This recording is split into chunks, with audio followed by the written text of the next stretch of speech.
today gawa tayo ng tortang sardinas. So, ito yung 1 can of sardines.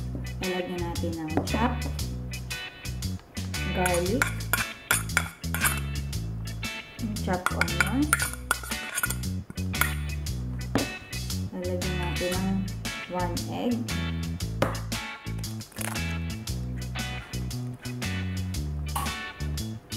One tablespoon of flour,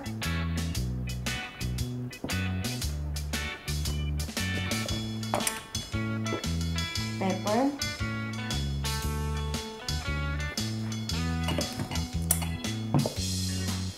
little bit of salt, taste, then mix lang natin siya.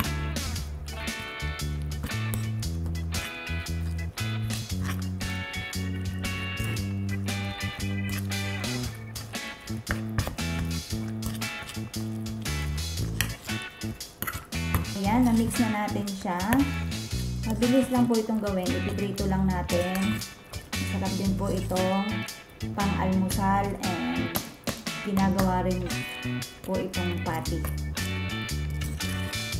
Okay, so ipiprito na. So yan, mainit na yung kawali. Nalagyan na natin yung isang kutsara.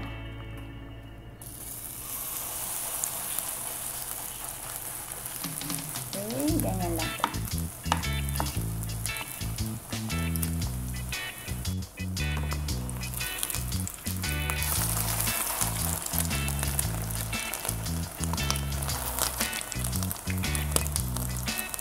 Ayan, luto na ito.